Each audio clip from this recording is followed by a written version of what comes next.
మాట్లాడుతున్నాడు హిందుత్వ గురించి. మరి శ్రీరామచంద్రుని తిట్టేవాడిని హే రామని నువ్వు మాట్లాడుతూ రాష్ట్రాన్ని రక్షించమంటూ వీడికి ఎట్లా మద్దతు పలుకుతావు? అందుకే దళిత సోదరులారా ఆలోచించండి. జగన్మోహన్ రెడ్డి మాయలో పడకండి. దళితులంటే అతనికి ఇష్టం లేదు. మీకు ఉదాహరణలు కూడా ఇస్తాను నేను. దళితుల్ని పక్కన కూర్చోబెట్టుకోవడానికి కూడా అతనికి ఇష్టం లేదు. మేము రోజు చంద్రబాబు గారి పక్కన కూర్చుంటాం. ప్రతిరోజు చంద్రబాబు గారి ఆలోచనల్లో మేము పాల్పంచుకుంటాం. నేను అడుగుతున్న జగన్ పార్టీలో ఉన్న దళిత నాయకులందరినీ, ఎప్పుడన్నా మిమ్మల్ని పిలిచి మాట్లాడా? ఇది చేయబోతున్నానని ఎప్పుడన్నా మీతో మాట్లాడారా? డిస్కస్ చేశాడా? దళితులంటే అతనికి ఇష్టం లేదు. ముఖస్తుతికి మీతో మాట్లాడతాడు తప్పితే వేరే కాదు. ఇప్పుడు ఓటు బ్యాంకు కోసం దళితులు మాట చేస్తున్నాడు. ఇంకా ఎవరెవరితో మీటింగులు పెట్టిస్తాడు, ఎక్కడెక్కడో మీటింగులు పెట్టిస్తాడు, ఏదేదో మాట్లాడిస్తున్నాడు. ఈ మీటింగులన్నిటికీ నువ్వు కదా పెట్టుబడి పెడుతుంది, ఫండ్స్ ఇస్తుంది మీరు కదా. చెప్పండి, గుణమే చేసుకొని ఆ మీటింగ్ పెట్టే వాళ్ళని చెప్పమనండి. ఎవరో మీ వెనకుండా నడిపిస్తుంది? జగన్ కాదా? ఈ సభలు సమావేశాలు నడిపిస్తున్నది ఎవరు? జగన్ కాదా? ఆ పార్టీ వాళ్ళు కాదా? మీకు ఫండ్స్ ఎక్కడి నుంచి వస్తున్నాయి? అతనిచ్చింది కాదా? ఇంకా ఈ మధ్య కొంతమంది తీసేసిన తహసీల్దారులు తయారయ్యారు. రిటైర్ అయిన తర్వాత వీళ్ళంతా, నేను వాళ్ళ పేర్లు చెప్పదలుచుకోలేదు. పేర్లు చెప్పను నేను, అందరికీ తెలుసు కదా వాస్తవాలు. మీ కళ్ళతో మీరే చూస్తూ ఉన్నారు. ఆ తీసేసిన తహసీల్దారులు వచ్చి ఇష్టం వచ్చినట్టు మాట్లాడతారు. జగన్ లాంటి మహానాయకుడు లేడన్నారు. ఏ రకంగా, ఏ రీతిలో మీకు మహానాయకుడిలాగా కనపడ్డా? పెద్ద పెద్ద చదువులు చదివారు, పెద్ద పెద్ద ఉద్యోగాలు చేశారు. మీరు రాజకీయంగా పైకి రావాలి, మంచి పదవిలో రావాలని కోరుకోవటం తప్పులేదు. కానీ కులాన్ని, మనల్ని నమ్ముకున్న వాళ్ళని మోసం చేయటం మంచిది కాదు. జగన్ లాంటి దళిత వ్యతిరేకికి అనుకూలంగా మాట్లాడటం మంచిది కాదు అని చెప్పి కూడా మీ అందరూ. అందుకే దళిత నాయకులారా, దళిత వాదులారా, జగన్మోహన్ రెడ్డి మాయలో పడకండి అని చెప్పి కూడా నేను తెలియజేస్తున్నా. డీటెయిల్స్లోకి వెళ్ళను నేను. మీ అందరికీ తెలుసు జగన్ ఈరోజు ఎందుకు పిలుస్తున్నాడు. ఇప్పుడు పాము కప్పతో స్నేహం చేస్తుందా?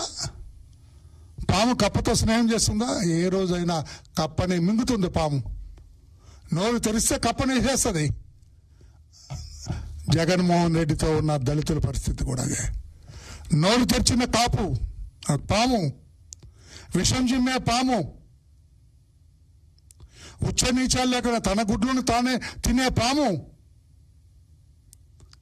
ఎంత ప్రేమగా నటించినా, ఎంత నీతో ఉన్నట్టుగా నటించినా పాముని నమ్మటానికి వీల్లేదు. అది మన వ్యతిరేకి. ఆ పాము ఎప్పుడైనా కాటేస్తుంది నిన్ను. అందుకే దళిత సోదరులారా, మీ అందరికీ నేనే విజ్ఞప్తి చేస్తూ ఉన్నా. ఏదో ప్రేమ ఉన్నట్టుగా వెళ్తున్నాడు ఆయన, ఏదో ప్రేమ ఉన్నట్టుగా వెళ్తున్నాడు.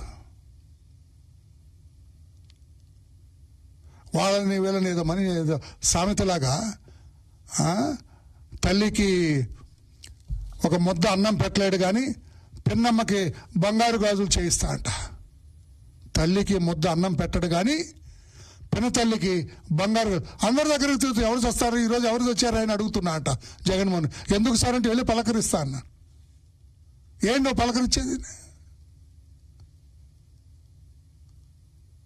మొన్న ఎవరో మా దళిత నాయకుడు, అతని ఇంటికి వెళ్ళావు. బతుకున్నప్పుడు ఎప్పుడన్నా ఇబ్బంది పడ్డ దళితుడి ఇంటికి. నీ కాన్స్టిట్యుయెన్సీలో, పులివెందుల కాన్స్టిట్యుయెన్సీలో నాగమ్మని ఒక దళిత మహిళ, మాదిరి కులానికి చెందిన మహిళని పొలానికి వెళ్తే కేస్తే నదురుగా ఉన్నది మనిషి అని.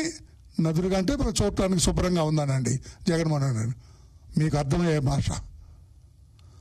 ఆమెను మానభంగం చేసి చంపితే నీ నియోజకవర్గం దళిత మహిళ,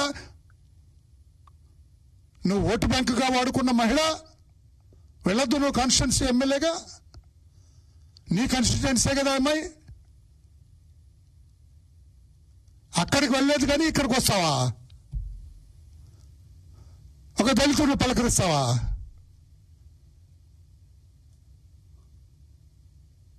మాకు తెలుసు ఎప్పుడు సాయం చేయాలి, ఎలా చేయాలి, మాకు తెలుసు. నీకే వెళ్ళొచ్చు, నీకంటే రాజకీయం. దళితుడి దగ్గరికి వచ్చేది ప్రేమ, కపట ప్రేమ అనేది. దళితుడిని పరామర్శిస్తే కపట ప్రేమ. అతను ఎవరో చనిపోతే అక్కడికి వెళ్తావు నువ్వు. అంటే you are waiting for a dead body everyday. ప్రతిరోజు ఒక శవం కోసం చూస్తున్నారా జగన్మోహన్ రెడ్డి గారు? సరైంది కాదు. ఈ రకంగా మత విద్వేషాలు, కుల తగాదాలు, కుట్రలు మంచిది కాదు. జగన్మోహన్ రెడ్డి గారు బ్రహ్మాండంగా ప్రశాంతంగా ఉంది రాష్ట్రం. చంద్రబాబు గారి పరిపాలన అందరూ ఆహ్వానిస్తున్నారు, ఆస్వాదిస్తున్నారు. చంద్రబాబు గారి పరిపాలన, శాంతి భద్రతలు బ్రహ్మాండంగా ఉన్నాయి రాష్ట్రంలో. ఇవన్నీ మరిచి ప్రశాంతంగా ఉన్న కడవేడి పాలనలో చిన్న విషం చుక్క వేయాలని ప్రయత్నం చేస్తున్నారు జగన్మోహన్ రెడ్డి గారు. మంచిది కాదు అని చెప్పి కూడా మీకు నేను తెలియజేస్తున్నా. హేరామ్ ఎక్కడి నుంచి వచ్చాడు సార్ మీకు?